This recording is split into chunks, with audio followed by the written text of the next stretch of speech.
Hi అండి, welcome to my channel PSN Telugu vlogs. ఈరోజు మీకు పునుగులు ఎలా చేసుకోవాలో చూపిస్తానండి. విత్ చట్నీ, అల్లం చట్నీ, పచ్చిమిర్చి అల్లం చట్నీతో పునుగులు ఎలా చేసుకోవాలో చూపిస్తాను.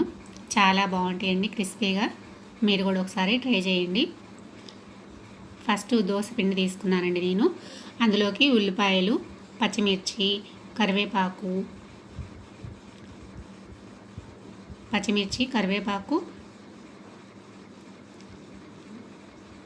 వేసేసుకుందాము.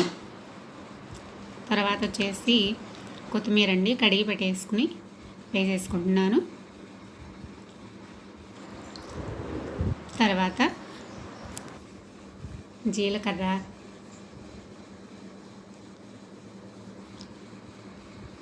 వేసేసుకొని నీట్గా కలిపేసుకొని అట్లా పెట్టేశాను. ఇప్పుడు వచ్చేసి పచ్చిమిర్చితోటి అల్లం చట్నీ ఎలా తయారు చేసుకోవాలో చూద్దాము. పచ్చిమిర్చి, అల్లం ముక్కలు, చింతపండు, చిన్నులపాయలు, బెల్లం తీసుకున్నానండి నేను. అవి మిక్సీలో వేసేసుకుందాం. పచ్చిమిర్చి, అల్లం ముక్కలు మొత్తం వేసేసుకొని మిక్సీ పెట్టుకుందామండి. బెల్లం తర్వాత వేసుకుందాము. కొంచెం ఉప్పు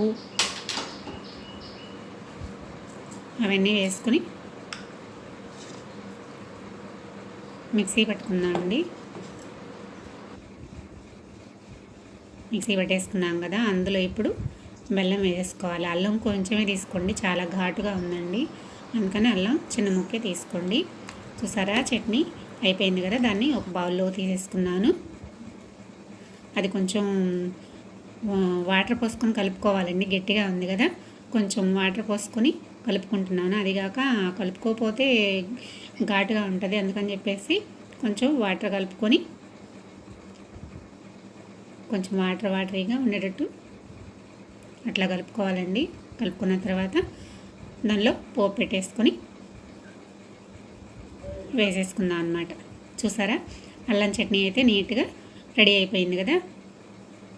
అల్లం చట్నీ పక్కన పెట్టేసుకుందాము. పునుగులకి ఆ బాండీ పెట్టేసుకొని ఆయిల్ వేసుకోండి, తగినంత ఆయిల్ వేసేసుకొని ఆయిల్ కాగిన తర్వాత మనం చిన్న చిన్న పునుగులుగా వేసుకోవాలండి. ముందే కలిపి పెట్టుకున్నాం కదా పిండి, ఆ పిండిని చిన్న చిన్న పునుగులుగా వేసేసుకుందాము. చూసారా, అట్లా బాండీ నిండా రౌండ్గా వేసేసుకొని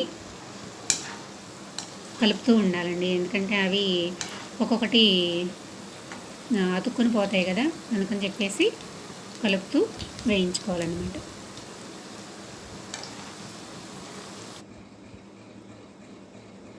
చూసారా, అట్లా కలుపుతూ వేయించుకోవాలి. ఇప్పుడైతే గోల్డెన్ బ్రౌన్ కలర్ కొంచెం వచ్చేసిందండి, ఇంకొంచెం వేగనిస్తే వేగిపోతాయి. చూసారు కదా, అట్లా వేగిపోయినాయి అనమాట. అవి తీసేసుకున్నాము, ఒక ప్లేట్లోకి తీసేసుకున్నాము.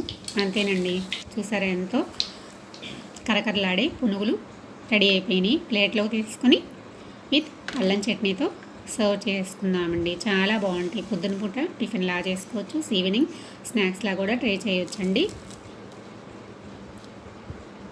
చూసారు కదా, లోపల పిండి కూడా ఏం లేదు, బాగుంది, బాగా ఉడికిపోయినాయి.